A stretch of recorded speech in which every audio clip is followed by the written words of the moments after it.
Hey everyone, and welcome back to Creating Appealing Characters. This is week 4, Sculpting the Head and the Face. Sculpting the head and the face is my favorite part of making any character. I really think that that's where all of the expression and personality of your character comes across, and it's kind of just my favorite little part to noodle on forever. So this week we're going to be going over some things to keep in mind while you're working on the face. Previously, we blocked out our character's body with simple Dynamesh objects in ZBrush, focusing a lot on the shapes and the specificity of those shapes. And then last week, we tied all that stuff together into one, hopefully mostly finished body sculpt. The main goal of last week was to get our body into a place where we're ready to move on to the other body parts, but also give ourselves, a couple functional subdivision levels, hopefully, with some topology that is ready for posing. So whether you did a Z-remesh and a project, or used some good topology that you had somewhere, or even did a retopology yourself, we should be good to go once we slap on some accessories ready to pose. Remember that we're going to revisit the sculpt later, so it's okay to move on to the other parts for now. Starting with the head. Just like any other part of the body that we're sculpting, we want to start simple. So we're going to start with the planes of the head. Over on the left is a great little example of some really nicely simplified planes of the head. And if you squint your eyes, you can really see how much the light affects these different planes. That's the goal that we're going for at this early stage in our sculpt. We're going to start off on the outside of the head, focusing on the overall silhouette, and then work our way inside, chunking everything out in big forms first and then getting to the details last. Over on the right, I've got the concept art for my character, and I just did a quick draw over to kind of get myself in the headspace of thinking about where the major planes of this face are going to land. So this is going to be kind of the first areas that I'll tackle when I start sculpting.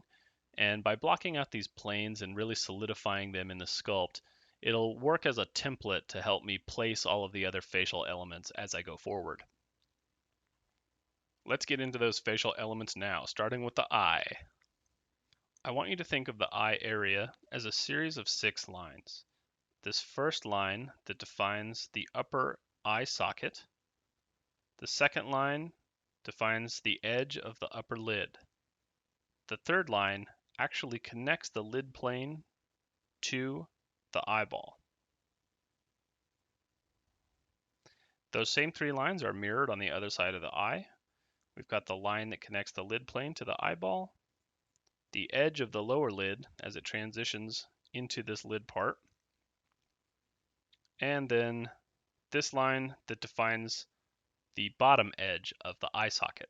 These 6 lines control the overall depth and placement of the eye, and then the thick to thin that the planes in between the lines have is what gives the eye its visual interest and helps set it into the head.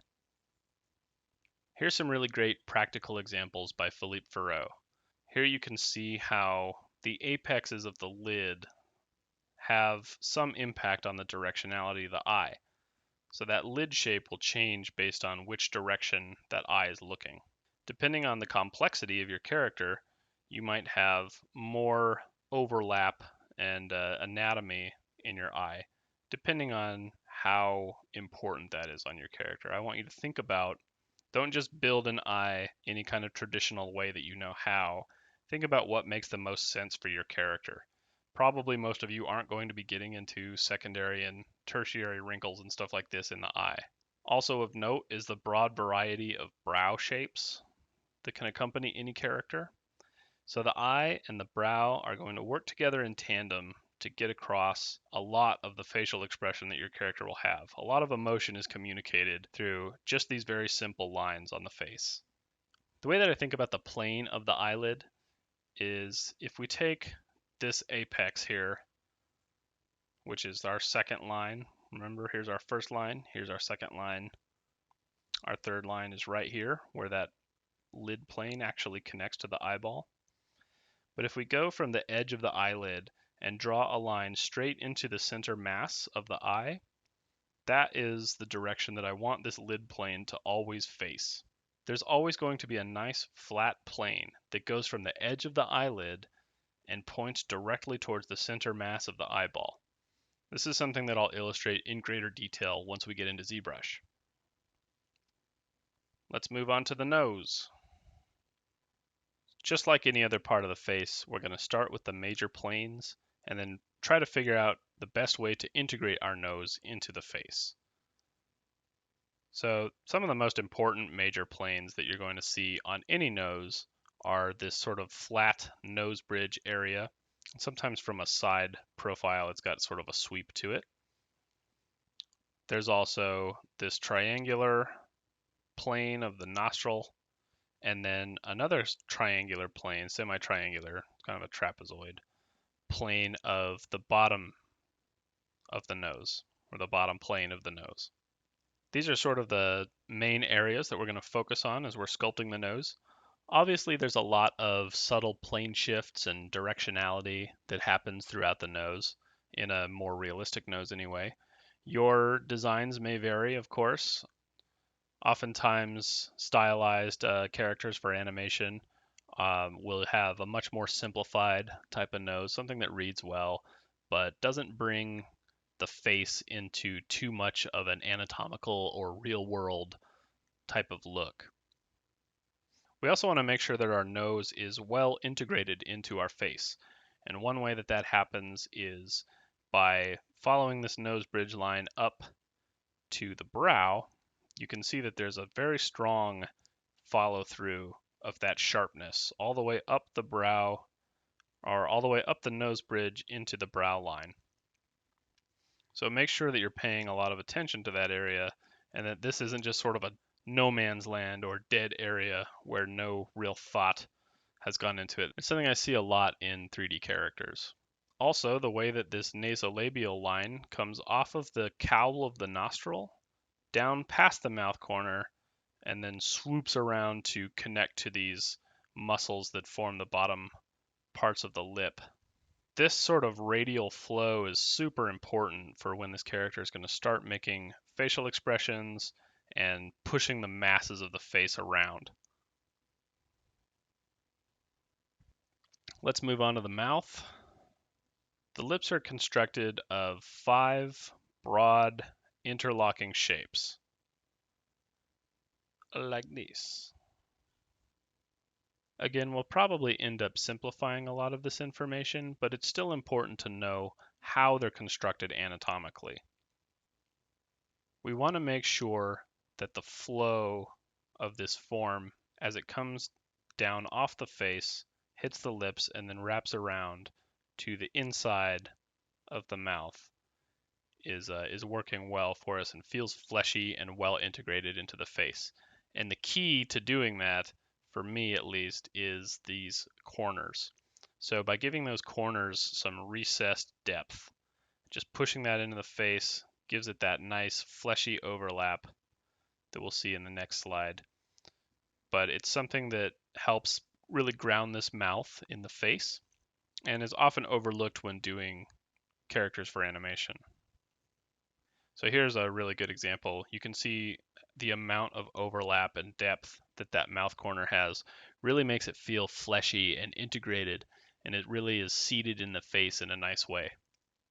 If I were to do a cross section of the way that this lip works, this kind of comes around like this, and then up into the mouth area, and then back here we'd have all the teeth and gums and all that stuff. Bottom lip real quick. There's this Venn diagram like overlap of shapes. And it'll actually look a lot closer to that in 3D than it does here in the sculpt, of course. But the point is, anytime that you've got two forms that are coming together, and we're looking at it from this direction, let's say, we want to make sure that we don't just do a intersection like this, where there's just sort of a perpendicular crossing of lines. We want to make sure that as two forms come together, they turn away from the viewer slightly, which gives us exactly what's happening in this sculpt on the left. This really nice feeling of interlocking shapes, but also with a soft connection between them. One more thing to keep in note, and something I'm going to harp on a lot in the actual demo, is if we were to look at this mouth from beneath, from this angle, the curvature of these major breaks in the mouth. So our upper lip might be curved something like this. We just want to make sure that our lower lip has got something similar, but never parallel. Avoid parallels at all costs. So we might have an upper lip that's curved like this and a lower lip that has maybe a similar but more subtle type of curvature to it. And again, this is something that'll become very evident when we get into 3D. Faces in action. So now I want to talk about how moving the mouth corners around has a big impact on the rest of the face. All of the different elements of the face need to work nicely as an ensemble because they all affect each other in a major way. And so I want to show that using this TB Choi character expression exploration. The most important thing to keep in mind when doing facial expressions on your character is to not lose the volume when you're doing your sculpts. So think about how that mass is being compressed or stretched, but never actually losing volume. Let's jump into some of these expressions and I'll show you what I mean, starting with this one. So here we've got a mouth corner that's being dragged straight up into this smile pose, and this line here is indicating that overlap of that corner, that fleshy overlap. So with the mouth corner pulling up that way, this brow being pushed down, we get the feeling, this indication that this cheek is compressed, right? There's this bowing outward compression. Over on the other side of the face, where everything is much more opened up, we get an indication of that same mass of the cheek in there, but much less compressed.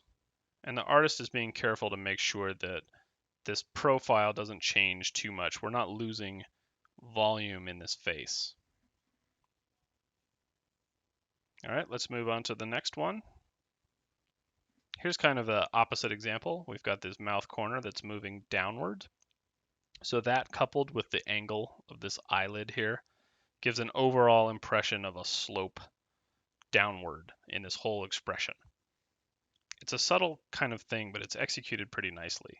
Even the overlap of this lower lip kind of overlapping up into the upper lip here is doing a good job of showing, a forward thrusting jaw, and, all of the sort of action lines of this face are headed that way.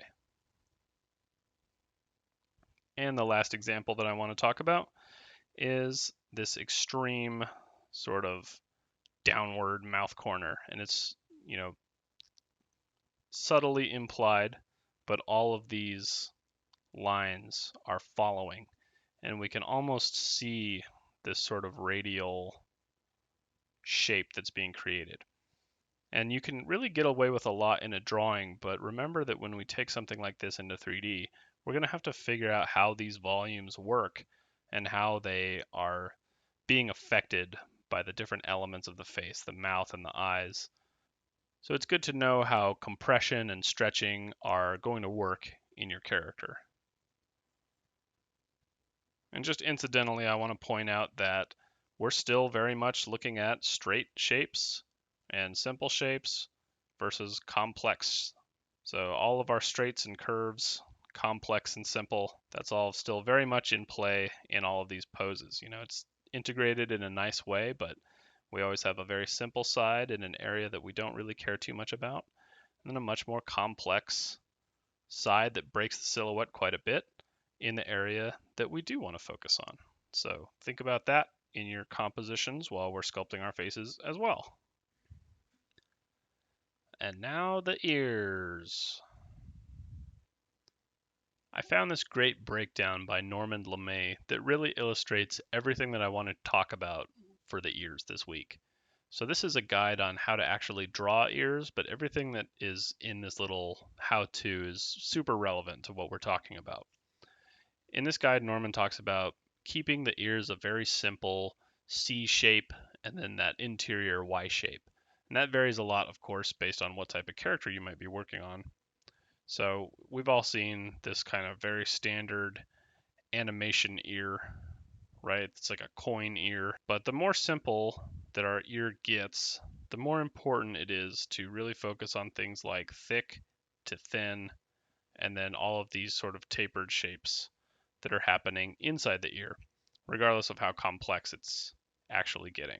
Another thing to think about is thinking of the ear as kind of a wedge. So keeping that wedge shape as the ear comes off the side of the head, and also from the top, making sure that it kind of fans out from the side of the head.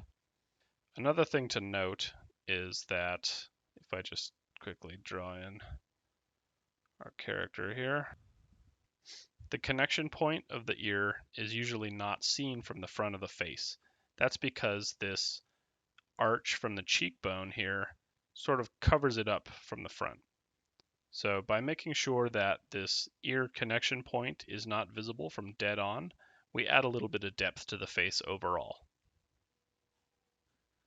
The last thing I want to talk about this week is the oh shit moment, or feeling like you have no idea what you're doing.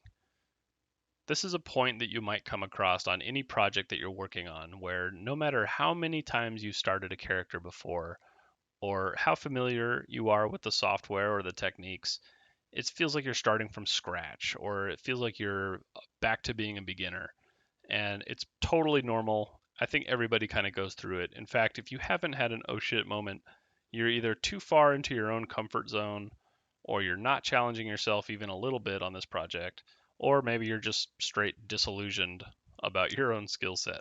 And I think that that's totally normal to have this type of feeling, and just know, try not to get too frustrated by it, and just know that by working on the basics, going back to those fundamentals and making sure that you're hitting all of that in your sculpt, you'll work through it eventually, and it'll unwrap itself and everything will look better for it. So, expect this to happen, and when it does, don't let it get you down too much. Just remember that the motto of this class is that everything looks terrible until it doesn't. So let's work through these moments and just know that everything will come together at the end.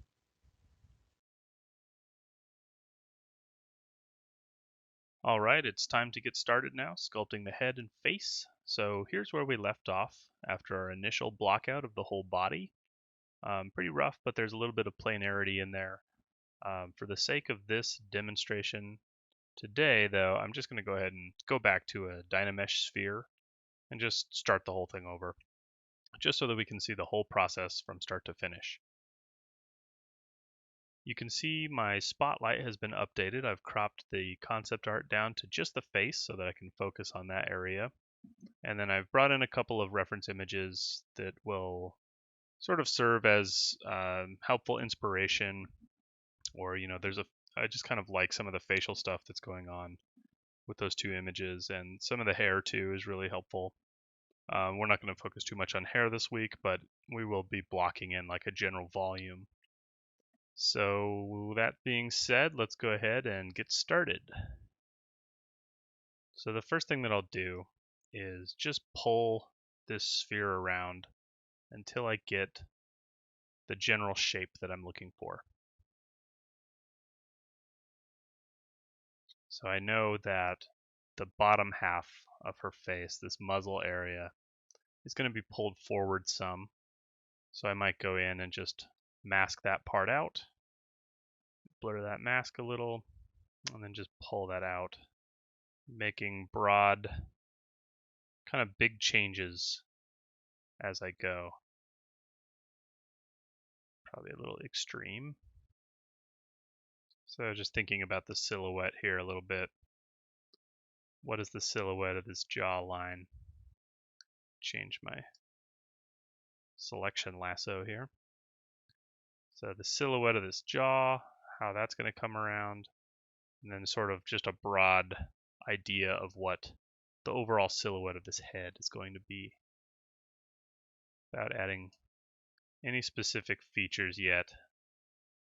The first thing that we'll do is get a general shape going to the head.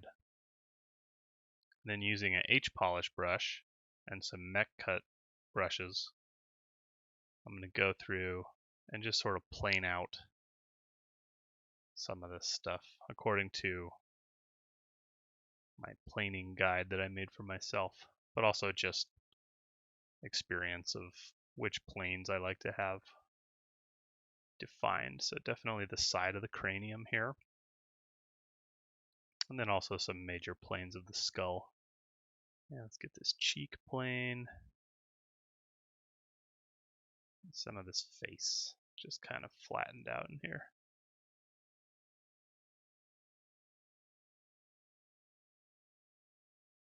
And excuse this junk neck geometry that's sticking through there. Just clean that up real quick. Pull that neck up into the head so we don't have to worry about it.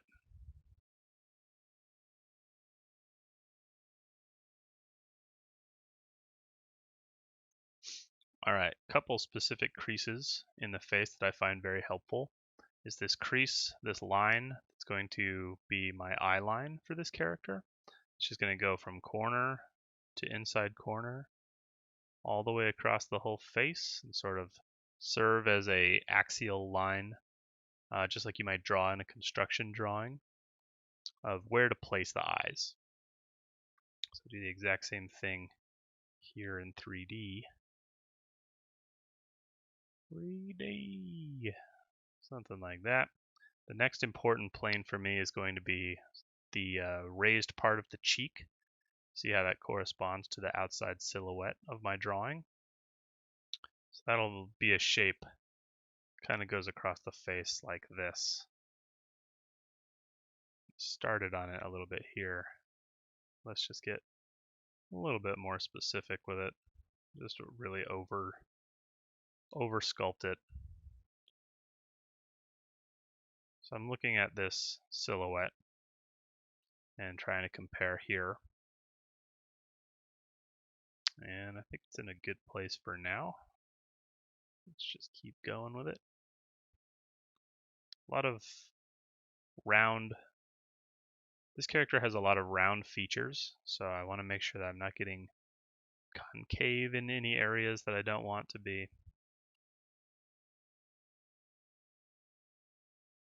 Push this nose bridge in.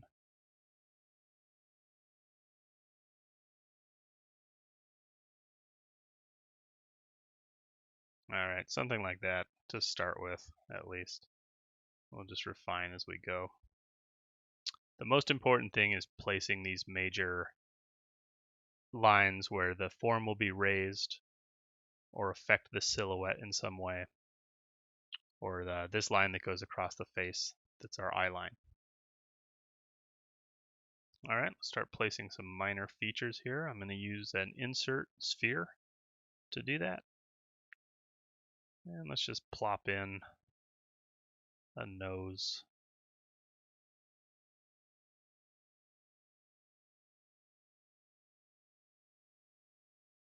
Something like that. Do the same thing to add some ears. Insert sphere.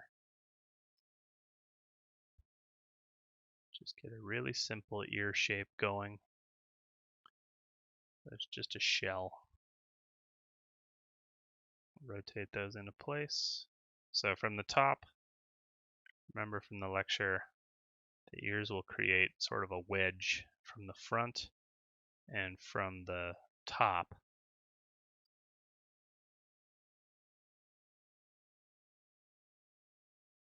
Make sure to get that specific shape early on. Scale those down and out. Something like that. So remember, we won't see the attachment point of the ears really from dead on when we look at this character. The widest point of the face should be right here for this character. So this attachment point of where the ear actually connects to the skull is a little further back from that. And the cheeks will sort of mask that from the front. Kind of a mess back here. Let me just clean that up real quick. All right, I'm going to do a little bit of silhouette work now. Just really focusing on what the shape of this jaw, specifically jaw and cheek area, is. And right now it's feeling a little like too complex. There's too many really obvious breaks happening in there. And I want to, one thing that's affecting that is this point of the jaw right there. which is sort of becoming part of my silhouette. And for this character, it might be beneficial if you're doing like a stylized female character. Oftentimes, that bony part of the jaw won't be part of the silhouette. It'll actually be further inside, like in here, when we're looking at it from the front, because it actually wraps around from this angle. So that shape recedes from view as it goes around the side of the head. Try not to over illustrate my points here, but it's an important note, something that can help oftentimes if something isn't looking right. So looking at this break on the outside, this cheek break here, feels a little high up from where the eye line is. And also this eye line feels a little far back. So I'm going to pull this out some. And then let's bring this down a little bit. There's a couple ways we can do that. We can actually pull this geometry down. Another thing that might be affecting it is how far forward this is. So just kind of play with a few different options here. Yeah, that's already feeling better. If I kind of look at the way that lines up with the nose, it's a little lower. So right about there is where the apex of my form is going to be. The apex of the curve of that cheek. Right, something like that. Pull some of this out. All right, that's good enough for now. Let's clear my mask. And we might as well Dynamesh all this stuff together. So there we go. Get some rough areas. We can just clean those up quickly. And let's start on some individual features. I'll start with the eyes, the eye area in here first. Get those going, and then that'll help really kind of put the whole rest of the face together. So here's that nose bridge as it comes up and turns into this brow line. Just go ahead and get that roughed in.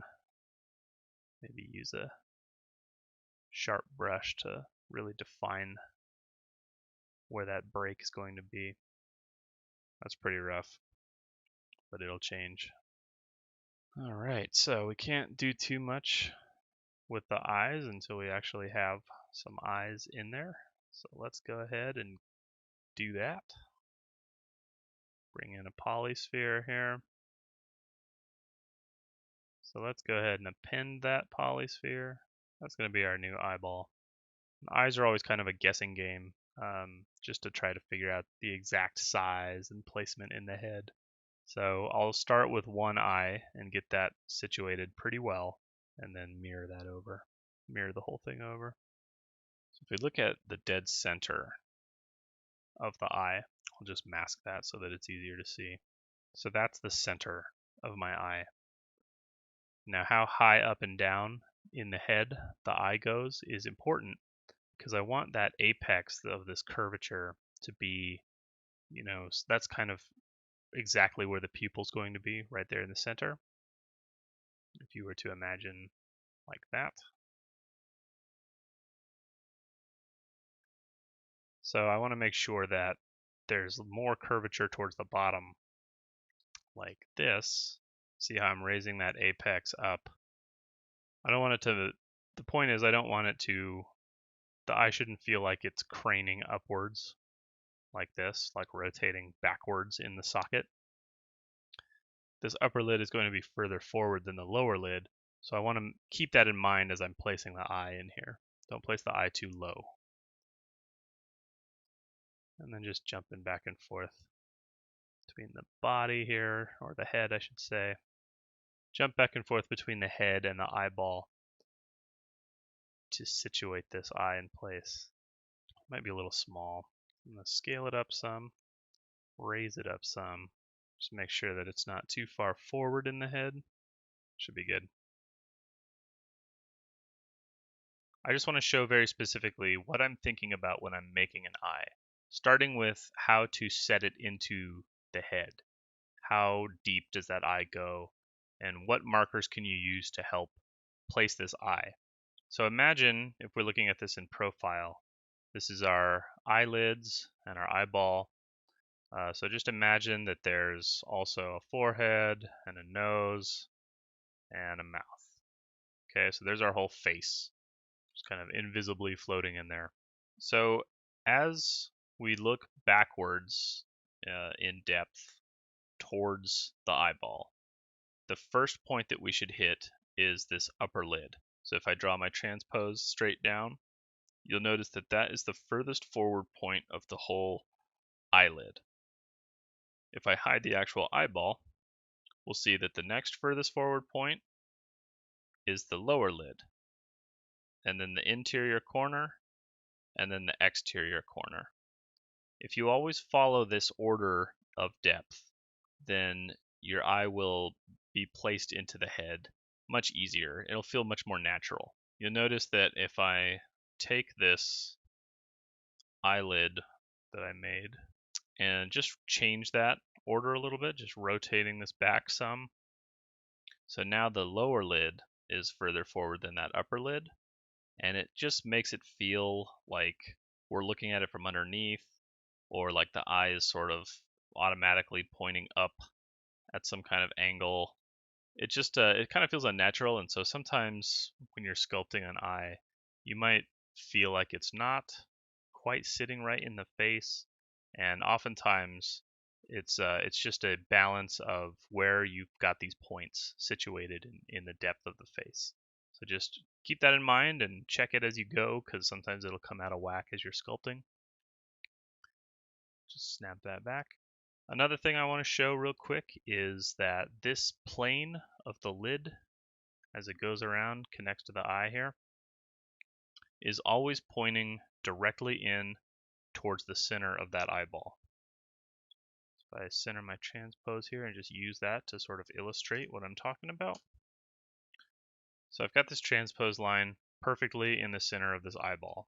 So it's just a straight line drawn out from there. No matter which way I move this along that eyelid, this plane always points directly in towards the center of the eye. That just makes it very predictable for when you go in to start adding detail work. Like if I'm shaping this eye a little bit, remember we want to have thick to thin on this plane as we sculpt, so thicken this area up here maybe, depending on your character, of course. So that just makes a nice curvature from thin to thick. That's an over-exaggeration, but that's kind of what that lid plane is doing. But always it's pointing in directly towards the center of that eyeball. Okay, so if you keep your eyes constructed something like this, then it'll be a lot less guesswork when it comes to how they fit into the head in general. All right, let's get back to the rest of that demo. Now I can shape the eye socket around the sphere of the eyeball. All right, let's try that. It's pretty rough still, but that's all right. We're going to be making a lot of little adjustments to this area because it's very important. So it's hard to tell if we're totally correct yet, so let's go ahead and add a eyelid. So the way I'm going to do that is just by using the curve tube brush. And a couple things I want to change real quick. If I go to the stroke palette, this is a curve brush. I'm going to have it go ahead and lock the start and snap so that it goes and snaps to the surface as I draw it. Let's go ahead and draw out our upper eyelid. Maybe it doesn't snap to the surface. That's okay, we can move it around. You don't have to be too particular at this point because we're going to move this around quite a bit. If you change your cursor size and then click on the curve again, it'll update the size of that tube that it's drawn out. And that's fine. Let's go with a larger, just a thick tube like that. Here's why I like using curved tubes to do this. It gives me a pretty low res tube that I can move around. But one thing that's really nice is it gives us a consistent edge. So we can use a brush like the Metka brushes to sharpen up that edge and define our lid plane. So I'll just drag that over there a couple times. You have to be super accurate with it.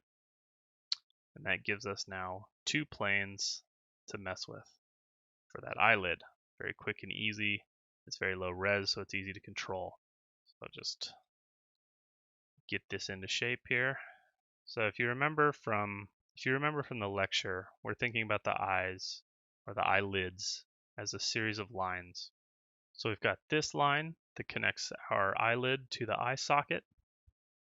We've got this line, which is the start of our inner eyelid plane, and we've got this line that actually connects to the eyeball. So that's what we're dealing with right now. So taking a look at the concept again, I know that her eyes are in kind of an expression, but they have, there's a break up here on the upper inside corner of the eye, and then this outer corner is about even, maybe a little higher than the inside corner. If I were to draw that invisible line from outside corner to inside corner to inside corner back to outside corner, we get a slight U shape like that. So I want to keep that in mind. That lines up pretty well with this eye line that I've already sculpted in there. So, go slow on the face. Take your time setting this stuff up. I find that it always pays off to be a little bit meticulous about laying these forms in. Set yourself up for success by taking some extra time to really think about the meridians of the face. That sounds like some fancy speak. Anyway, we're not going to go crazy yet with dealing with thick to thin, but it's always nice to get a little bit of that going. I don't want this to be totally parallel as it goes all the way around. So I might pull up some of this on the inside, push down some of this on the outside, and really taper it off.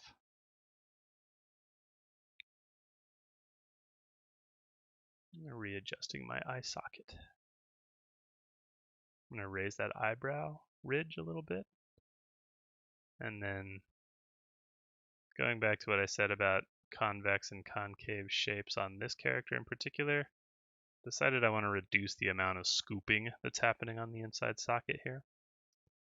So just lightly, I'm going to define that brow ridge. I want that to feel more like the apex point of a curve rather than a really hard break. And that's going to help with this sort of shape that's happening in my concept there. Pull some of this forward. All right, so don't do too much fixing. Let's go back to the eyelid here. All right, let's make a second lid. So right back to curved tube. Let's draw our second tube on here. That's huge. Scale this down. Maybe up a little bit. Good. And I'm making it a little bit longer than the actual area that I need to cover, and here's why. So I'm going to pull this whole thing out and then push it underneath that upper lid so that it feels like that upper lid is overlapping slightly. That just helps set the eye in a little bit better, that overlap. So I'm going to do the same planing. I'm going to do the same planing here that I did on the upper lid. All right, there's our lower lid set in. There's a lot of shape work that needs to happen, but it's in there. We can start pushing and pulling stuff around. So I'm going to do just that. First thing I'm going to do is let's dynamesh this now into the head. Let's just incorporate all this stuff. I'm going to go over here where I don't have an eye and poke some of this stuff back just to get it out of the way. All right, that should be fine. Let's see what that gives us. So that's pretty crappy resolution. So I'm just going to crank that resolution a little bit to help me out. Okay, that's workable, I think, for what I need. Actually, I'm going to do just a little bit more. Let's change that to like a little higher. Okay, that didn't make a whole lot of difference, but that's perfectly fine for what we need. So our resolution is going to be increasing a little bit as we get all these pieces in here. But just like we did with the body, we're going to stop at a certain point, give ourselves some subdivision levels and some better topology, and then keep going. So I'm just using my cut brush, fill in some areas here and sculpt out, or using that cut brush to define some areas rather. And then we can do some adjustments overall on our eyelid shape. It's feeling a little large, feeling like this break might be a little bit too far out. So pull that over. It's almost straight up and down in the concept here. Pull that over some. And then from there, right where that break is happening, just simplifying the rest of this lid. And on the bottom here is feeling a little droopy. So just pulling that up. I don't want to take too much cheek with it. Let's try that. And to keep it from getting too scooped out, I'm going to fill in some of this area here. Just fill that into the cheek. Helps incorporate that eye a little bit. This is what I'm looking for, is this stair-stepping from the eye into the cheek, the eyelid into the cheek. All right.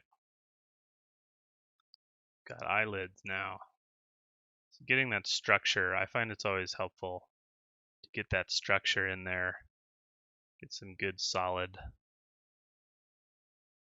thick shapes to help define your eyelids, and then go in and do all of your adjusting, because now you've got all the pieces are there and you can do the work of actually making it fit the concept. Just a little bit more adjusting there, and I think we'll call that good for this pass at the eye. So that's in there, it's roughly the right shape and size, but we're going to get some other elements of the face in there before we make any final decisions about the eye or any big choices there. The last thing I'll do is mirror my eyeball, and make sure that when you're doing this you rename that. If it's called polysphere, just call it eye or something, and that's because when you use Subtool Master to do a mirror, sometimes it'll screw up if the naming is off or weird in some way. Alright, so now we've got eyes, and it doesn't look anything like our character yet, but that's part of the process. So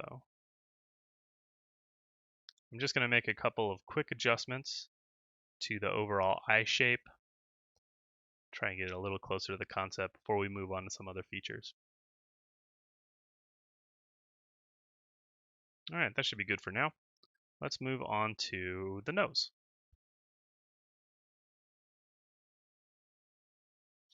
Alright, the nose. So the nose, I'm going to keep really simple for now, just like everything else. It's important that the nose feels like it sits on this plane or this mass of the face. So this line here is going to be very important to me as the nose goes up and into the eye socket area. So the first thing I'll look at is the concept art where the nose breaks. Where does that bridge break? And it looks pretty close to me here in the sculpt, so I'm just going to widen this a little bit, maybe fill in some of this area ever so slightly. Punch some nostrils in. Use Dam Standard to help me carve in my nostril cowls a little bit, just kind of like sketching over the model. It can be handy too to start putting in that nasolabial line. Don't always segment off each piece of the face as I sculpt. Usually I'll jump around a lot as I go. Just jump from one piece to another, but helps to demonstrate, I think, just isolating each individual element. Focus on one thing at a time. And then once everything is in there, we can push and pull stuff around and do all the fixing. Always remember to look at your model from top and bottom as you go. It's amazing how much information you can get out of those views and how often overlooked that is. So just defining this bottom plane of the nose. She's got a very simple nose, relatively. So don't need to add a ton of detail. Alright, something like that is fine for our initial block out. One thing I like to do is just go in and sharpen up these breaks here and the contact point of the nose with the rest of the face. Just make a nice sharp crease there. And look at how the nose is curving on this muzzle here. That'll change a little bit too as we get to the mouth, which we're going to do next. Once I'm happy with that bottom plane and some of those breaks, I can go back in and just soften up that line a little bit. That's good enough for now. Let's get some mouth going. So you'll have to decide on your character if you need to have an open mouth or if you're going to go and just sculpt the lips closed. I find that it's probably best to just put an open mouth into your character because that helps with that interlocking lip pattern as they come together. It's a little bit more convincing, and you never know. If you need to be able to open the mouth later, it's a big pain to do if you don't have supporting topology, so let's do it now. So the way that I'm going to do that is the same way I've done everything else on the face by using insert sphere. So if I use insert sphere with Alt held down, it will do a reversed insert sphere if I turn on double-sided. So this is an inside-out sphere. This is what you should be seeing if you want to try and punch a hole using Dynamesh rather than add. And I'm just going to just bear with me for a sec while I make this weird shape. So this shape is going to represent the shape of the opening in this mouth that I want. Great, something like that. You don't have to spend a ton of time on that. Alright, so we'll clear the mask and rerun our Dynamesh. Great, now we have a hole that looks terrible punched into our face. But that's alright, we'll just clean it up now. So that looks very odd, right? So just imagine that this is our mouth without lips, which it is. First thing I want to do is just push these corners straight back into that face, correct the resultant hole here, smooth it out. A general curvature to that. That looks super good. Now I'll just use my clay tubes to just build up back around that mouth a little bit. But before we go too far, adding any kind of sculptural detail to that, let's put some lips in there. The way I'm going to do that is, again, by using curved tubes. You can also just sculpt it out, but I find that sometimes it's nice to be able to just tack this volume on and then adjust it. That's being very uncooperative. Start from the middle, draw it out. That's a little better. Alright, whatever. We're just going to mangle it anyway. Clear my mask, or actually click on the model to get rid of your curve mode. And just like with the eyes, we're going to use this upper lid as an overlap, or upper lip. I think I said lid. Let's just get a general shape. Not worried that these are two different tubes. That's okay. This character doesn't have a lot of that one shape interlocking triangle piece here in the middle and then another shape over here. It's more like a one just continuous shape like this. So don't add any extra detail if you don't need to. Alright, that's totally good for now. Excuse my weird everything going on here. It'll all come together. Curved tubes. I'm going to use inflate to just get some more volume out of this. And make sure that that's tucked into that upper lip. All right. I'm going to mask off those lips and just do a little quick cleanup on this area around, such as building up some of these muscles here, pulling this chin out some. I'm going to fill in the rest of this, just pull this muzzle down into these lips, like that. That's good, we can clean this up now. So I'm going to re-Dynamesh to incorporate this structure. Some of that gets lost, but that's alright. That's an opportunity to sculpt more. Alright, I'm going to go through and just kind of help out some of the planes that surround the mouth a little bit, like where that chin's going to be, and where I'm going to fill in some of this gap. And don't forget to do some overlap on the corners there. See how that's already feeling like a little bit fleshy? Let's keep that up. Alright, now we've got a bunch of features sitting on a face, and they don't look anything like the concept. So, but everything is in there. We can start moving some stuff around now to try to match up the actual exact proportions and lines and stuff that are happening in our concept art. Well, we have the pieces in here, but they're not playing well together yet. So I'm going to go across this model real quick, make some adjustments, and get all this stuff working better together.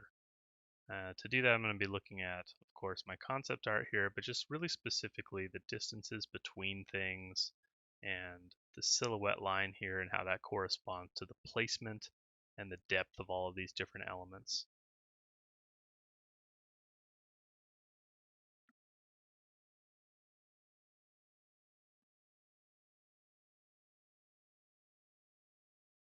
If you have an opportunity to get some of the facial expression in now, you should do it. If it's symmetrical, anyway, if it's a change that you can make that's symmetrical.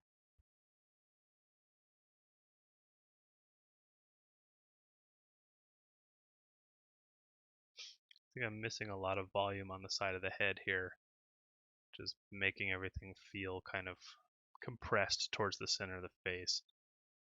Adding that volume out helps a little bit there. Now if I'm looking at the silhouette of this chin, something isn't quite adding up. Let's push some of this up. Get a little bit more of a sharper U shape, I think. Sometimes it also helps to turn off shadows, or maybe switch to a different material so you can see the form that you're working with a little easier. This head doesn't really line up with the neck anymore. That's okay. Not really looking at the neck. We can worry about the neck later. So one of the main curvatures that I'm looking at is this curvature of the cheek and how that transfers down into the mouth area and then ultimately into the chin as well. So I want to make sure that this nose feels like it's sitting on that curve. This mouth feels nicely integrated. It's kind of in there now, but really that curve starts all the way up here in the eye, and then there's a step into that eyelid. But this is that sort of nice round shape that I want to see as I rotate this model all the way around. You can see it starts to get a little bit flat from this angle. And then there's some kind of weird overlap with the eye and stuff on this side. So rotate around your model as you're sculpting and be on the lookout for how the curvature of the face changes as you get to these different angles. It's possible that these eyes need to be adjusted. They might be a little large. They might be a little small actually. I'm going to try scaling them up some and then moving them back just a tiny bit to try and help with the way that this eye is wrapping around the face.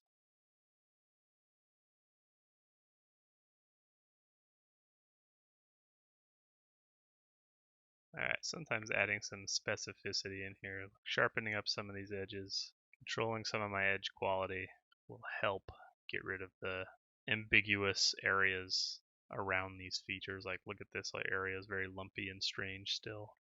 So let's try and fix that by being really decisive with the shapes that I am going with. Checking to make sure that those eyelids wrap around the eye in a way that makes sense, that they sort of continue that curvature of the big sphere. Still not sure about the general size of those eyes. They might be a little askew still. Get a little bit more specific with my brow ridge. So I'm just going to keep doing this on this model, just rotating around from different angles, sharpening things up, making sure that my forms are reading as I rotate the model around, and constantly comparing, checking what I've done against the concept art. Throw some simple color on there real quick. I also like to turn on wax preview just a little bit, give myself a little bit of the illusion of subsurface, especially as I'm working on skin.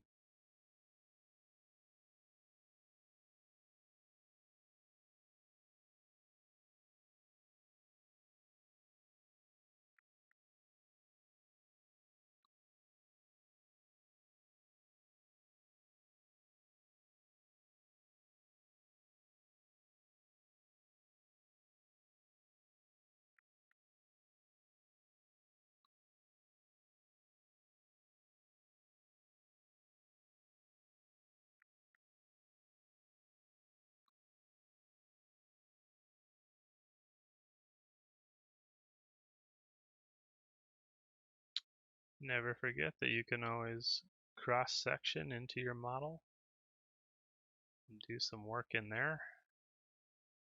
That's very handy, especially for areas like the mouth corners and the mouth bag here. Get some depth. I also like to check to see what the profile of my lip is. Some nice, get some thickness to those so that they're not just this shape all the way through. That feels alright. Real quick, I just want to throw some very simple color on here because I find that color is a useful compositional element. I use it to check proportions a little bit, and also the sooner I can start making this feel at least a little bit alive, the better for me. Start to feel that character a little bit. I haven't even sculpted the ears yet. We'll just throw a little bit of blood in there. Darken the area around the eyes just a little bit. We're going to get into more specific coloring stuff later. It's way too much. Back that way off. Just want to get a little bit darker around the eyes. Get a sense for that. Color the inside of that white so that I don't have to build teeth just yet. I'll probably do that in a few. Throw some simple colors on those lips.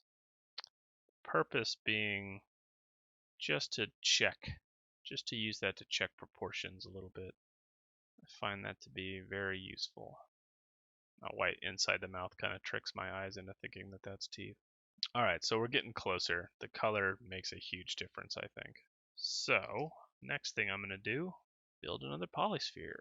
Now, let's insert that polysphere, and let's just rough in some hair.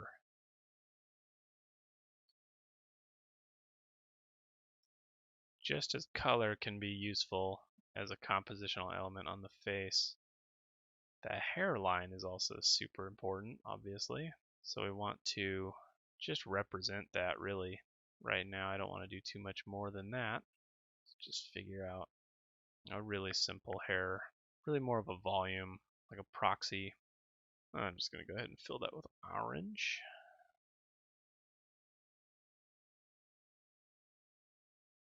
So, without getting too specific on the hair, we'll just get a general volume going to be revisited later.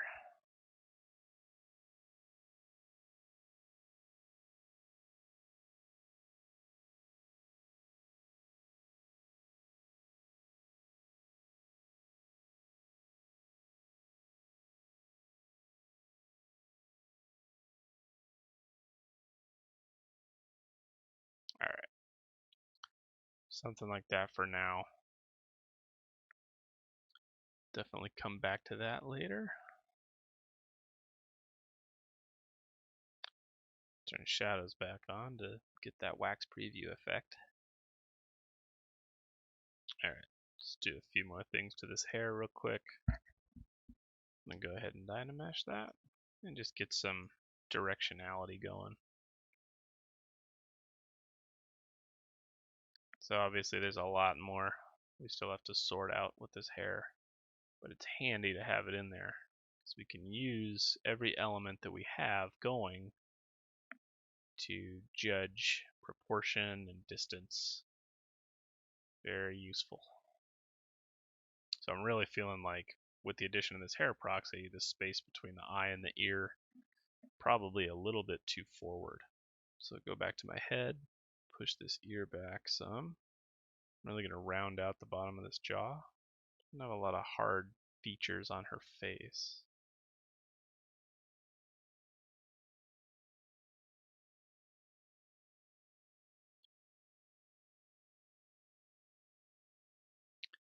Just jumping back and forth between the head and the hair, just to fix some silhouette stuff. It's feeling better. This is feeling a little receding to me, so I'll just pull that hair proxy forward. I'll just pull that hair proxy forward to get rid of that overarching bump there. I kind of see it sticking out over there, which I like.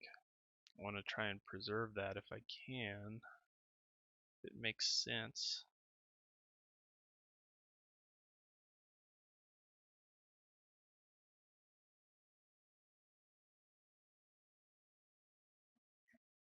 It is not easy to get that profile working. Sometimes you'll notice that it's very easy to cheat stuff in a drawing.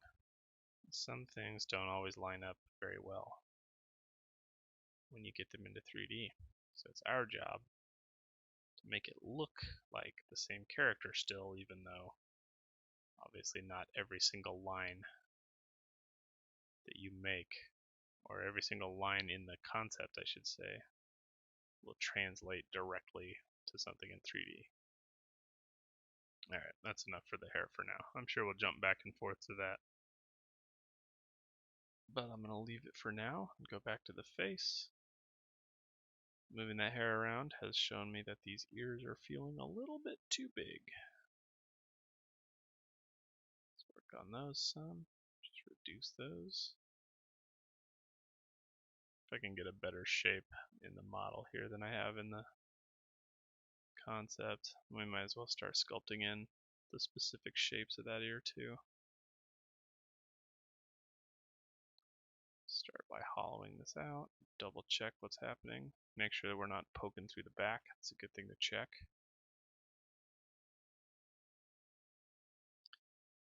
Push and pull all the stuff that I need.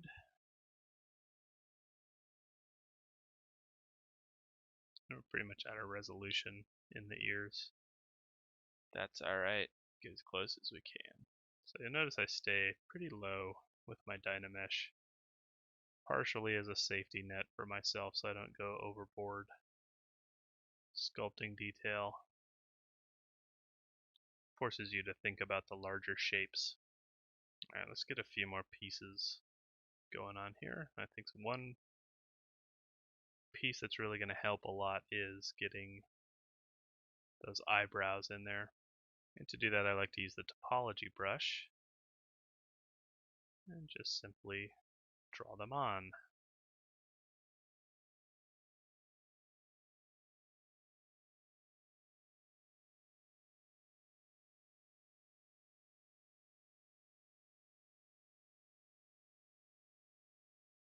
Great.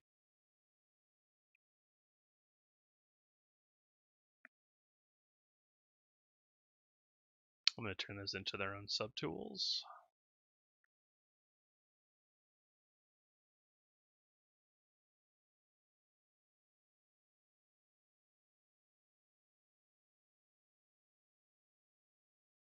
Alright, just trying to get some of the specific shapes that are happening with those brows in this very low res version of them. Alright, that feels alright. Okay, now we're going to do another pass of just going over this whole face, adjusting some proportions, fixing things, and getting all these different elements to play a little bit better. This mouth is feeling extra super wide to me. These eyes feel a little bit large, especially from this angle. I'm going to fix those real quick, and we'll just keep going.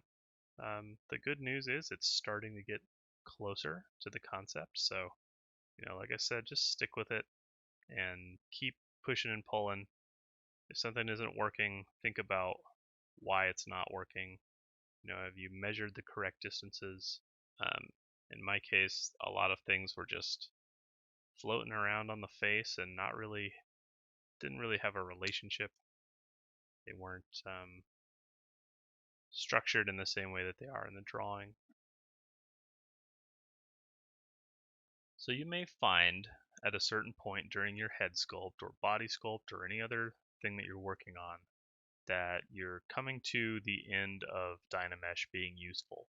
So Dynamesh is really only good for putting in your volumes and getting the general shape and forms working for you. It's not really too good past that. You don't want to really add subdivisions to a Dynamesh because you're just going to end up with a ton of extra detail. So, here's as far as I got with my Dynamesh, but you can see that there's certain areas in here where it's just getting very light. And even though the polygons are evenly distributed across this whole mesh, they don't flow with so there's no supporting structure, there's no flow to this topology at all. And so all of these features are suffering a little bit of detail because of that. So in order to get in order to get to the next level with this sculpt to where I can start adding some refined edges and some sharper detail where I need it, I need to get that supporting topology in there. Kind of like we did with the body, only it's much more important on the face. It's very specific the way that we want that to work. So let's go ahead and get this mesh or get this sculpt ready for some retopology. So the first thing that I'll do is just let's just evaluate what we have and see what's going to work for us and what isn't. So right off the bat, I think the main point that is going to be a pain point for us is this mouth. So Z-Remesher does not like this type of shape because it can't tell where the loop should be. It's a little easier for it to figure out stuff like this eye because there's like a sharp, consistent edge that goes all the way around that. Nose and ears and stuff are usually okay for us. It usually does a pretty good job right out of the box, but we're going to help it out a little bit this time. So I'll duplicate this off. So now I've got an extra object in here. And I'm going to use this to create some good topology and then reproject this where necessary back onto my old mesh. So I'm going to go ahead and fix this mouth problem. Just, I don't want to totally mangle everything that I have here, but I want to make it easier for myself to create a loop. So here's what I mean. We want to turn that into more of a rounded mouth shape. And while we're in here, we might as well take advantage of this time to sculpt out this mouth bag a little bit. Just give me a little bit extra room in there. Here's an important area, the inside of the mouth. If you look at the corner of this mouth, the way that this cheek is going to curve around, we have an opportunity while we're in here to refine that shape some. Give it a nice curve, a nice fleshiness to that cheek, a thickness that helps it feel a little bit believable. We want our lips and our mouth to have usually it's easy to go very thin in those areas. So specifically this corner is what I'm going to try to fix up for myself. I'm just going to kind of blur it out a lot until I get this rounding that it's doing. Just kind of obliterate some of this detail and sculpt this roundness in. hopefully that'll work for me. And smooth everything out quite a bit. Remember, we're just going to use this mesh to generate better topology. So only obliterate the areas that you think won't work or cause some kind of trouble. Just going to do something like that because I really want a nice round curvature when I go to retop this, or use the Z-remesh rather. Okay, that's alright for now. I'm going to leave the rest of this alone. I think it'll work for me pretty well. That mouth is the main part that I'm worried about. So the next thing to do is to assign some polygroups. Assigning the different polygroups will help maintain rings when we go to use Z-remesher. Alright, so here we have a bunch of polygroups that I've assigned to this head, just based on major topological landmarks or islands that I think should be concentric rings, or would just help to have a flow in a certain direction. So imagine that each of these groups is going to hopefully do its own sort of ring. Let's find out. So what I'm going to do is go down to my Z-remesher and turn on keep groups. And let's just crease this up to maybe 6. Hit Z-remesher and see what happens. Alright, so let me turn on my wireframe here. That's pretty good. So what we get out of this is concentric rings around the eyes. Very handy for maintaining that structure. We get a pretty decent ring around the mouth. This is not exactly perfect for what I might want, but you can always sort of adjust this sculpt a little bit. Just kind of smooth this down to very, very simple. And then fix any other areas that are a little wonky. And yeah, looks pretty good. Smoothing stuff out a little bit. I really like how it handled all this. This area here is kind of strange, so it's never totally perfect, of course, but this is a heck of a lot closer than just letting Z-remesher run on its own algorithm. That will burn you. Alright, let's try keeping the same number of polygons and running Z-remesher again with groups turned on. Alright, some stuff better, some stuff worse. Let's try the alternate Z-remesher algorithm. So by holding Alt and clicking Z-remesher, it'll run a different type of algorithm. Super bad? Okay, so that didn't work. Really, this isn't too terrible. I don't love the way that this is flowing, but that's pretty much without getting in and just constantly fiddling with Z-remesher controls. It's not horrible. Yeah, we'll definitely be able to get a decent structure here. And since these corners are going to be heavily sculpted over and kind of buried in my face anyway, I don't really care too much about it. Plus, this would be super easy to just jump into Maya or some other program and fix. You could just fix that topology fairly simply. So yeah, for some reason I can never get mouths to work very well. But this is pretty decent for eyes, and this whole face area now is going to be much easier to sculpt. It's also much lower resolution than my old Dynamesh, and I can add a couple subdivision levels to this so that I have really, really good control over sharp areas and soft areas. Alright, so now I've got this mesh which has got good topology and it's ready to go. And I can project this on top of my old Dynamesh which has all of my detail. And then just move around these different, just show you real quick.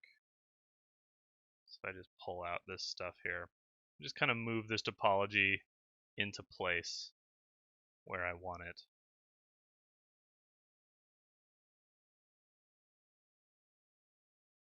Nose is a good example. And then do a project. So I project all,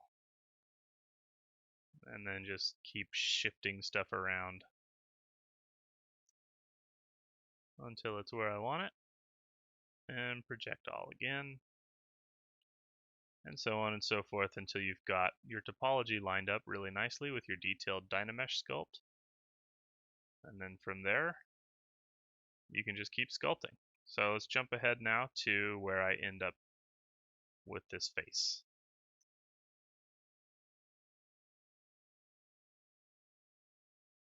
Okay, so here we are after a little bit more time pushing and pulling points around and just finessing my shapes a little bit better. This is where I landed. This is where I'm at for the head this week, and I think it's in a good spot for now. I'm sure I'll want to come back once all the body pieces are in here and start to, or at least just finish up some minor detailing and stuff on here. But we're definitely in a great place as far as getting close to that character and the feel of that character to some degree. So I do want to just kind of do a breakdown real quick of the progress that I've made on this sculpt, and talk about specifically the type of stuff that I spent time detailing out. So let's go ahead and take a closer look here. The first thing that you'll notice is a lot of that initial plane work that I did really came into play and is coming back into to surface through this model in different places. If I just do a quick drawing on the surface here, you'll notice that there's a nice plane that kind of goes all the way through the face like that. You can see where that light is hitting. So this is the kind of stuff I'm looking at as I'm sculpting, is just getting this nice flow. If having some sort of an abstract shape like this moving through your character's face doesn't make sense for your character, then leave it out. But I think you can find in most characters some sort of follow through line, something that sort of acts as a line to hold together all of the features of the face. So I've got one kind of going through there. And I paid a lot of attention to areas where the edges are very sharp, like on the chin here, and then like of course this cleft in the chin here. The edges of the lips are sharper, and then there's areas where it tapers off and gets a little softer. And also this nose ridge is going from soft to a sharper edge as that transitions up here into the brows. And actually I just noticed that my lashes aren't visible. So adding things like eyebrows and eyelashes obviously goes a long way towards bringing that character out. There's a lot more expressiveness that comes through on the face when you add those elements. So I like to get those things in early if I can, and then see how they affect the overall silhouette of your eyes, see how they look from all different angles. One other point I want to talk about is the follow through of shape on the face. So just like any other part of the body, it's important that if we see our face from one angle, that it still feels like the same face as we rotate around to other angles. So for example, if I just take a look at the face in profile here, and just starting with the bottom curvature of this eye, you'll see that this lid sweeps down. There's a stair step into the cheek, stair step right there. And then there's this nice S curve that defines that cheek and goes all the way through down into the jaw. And as I rotate this model around, you'll notice that that curvature maintains all the way through to different angles. So even at this kind of far extreme back 3/4, we still have this S shape going all the way through the face. And so, I work really hard to maintain this volume, having the same look as I rotate around in space. That's pretty nice. And also, one thing you'll notice as I go to like a bottom view here, that curvature of that cheek maintains, it's a nice, even curvature all the way around. So we don't get a lot of uh, like surface dimpling and flattening in different areas. I just go around the whole model. Like that's what takes all this time, is just going around the whole model and smoothing out dents and making sure that these major forms are reading really well as I rotate around. You'll notice that I really pushed these corners of this mouth back quite a bit to get the feeling of depth and fleshiness on those cheeks. and I think that that's working pretty well. That definitely supports and helps out this S curve shape that's happening as the cheek goes down into the mouth. Yeah.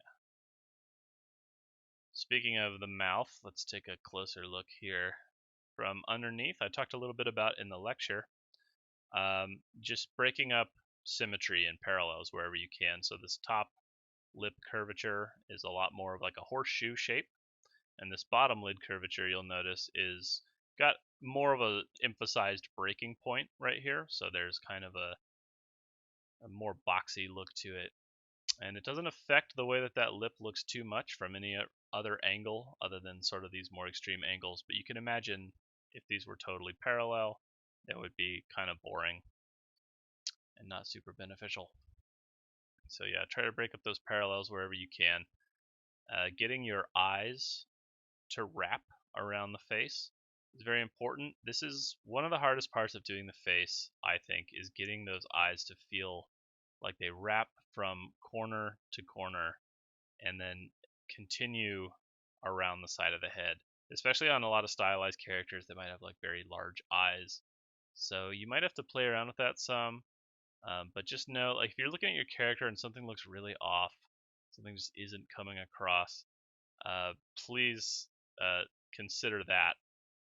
It's probably your issue is probably in the eyes or the cheek or bone structure kind of that you have set up in your face. So, you know, just like we talked about in our lecture, making sure that, this upper lid is the first point that we hit as we look backwards into the head. The lower lid is the second point that we hit, followed by the interior corner and then the exterior corner. You shouldn't see your eye, like this hole shouldn't look like, you know, this. Like, what I'm saying is it shouldn't be super shallow. You want to pull these corners back so that and that'll give your whole face a nice feeling of curvature. Okay, that's it for this week. So your homework is to take your face to a level about on par with what I got out of my character this week. Always keep in mind everything that we talk about in the lecture is very important. So work large to small, as in all things. Start with the major planes of your face because that will be the foundation, the building blocks as you go forward. You'll notice I never jump into detail until the very, very last few pieces. The last couple minutes of sculpting really are the only times I go into detail stuff. But I'm always paying attention to the major forms, that structure that you build up underneath, and how I treat my edges if I'm going sharp on certain parts and soft on others, and the transition of sharp to soft along those edges. Of course, at any point during the face sculpt, you might find that you're due for some extra resolution. So feel free to do a Z-remesh or whatever you need to do to get that extra resolution. But bear in mind that we're going to be combining all of these different parts in the next couple steps. So the body, the hands, the face. So don't get too precious with your topology at this point. I'll usually use something like Z-remesher to give myself just a couple extra subdivision levels, but getting that important sort of support structure in there so that my sculpt is accurate. That's really the most important part at this point. So again, the homework is to sculpt out the face to something like this level. It should really start to feel like your character this week. Add in eyebrows and eyelashes where necessary, and just pull all those different elements together and have fun. We'll see you next week.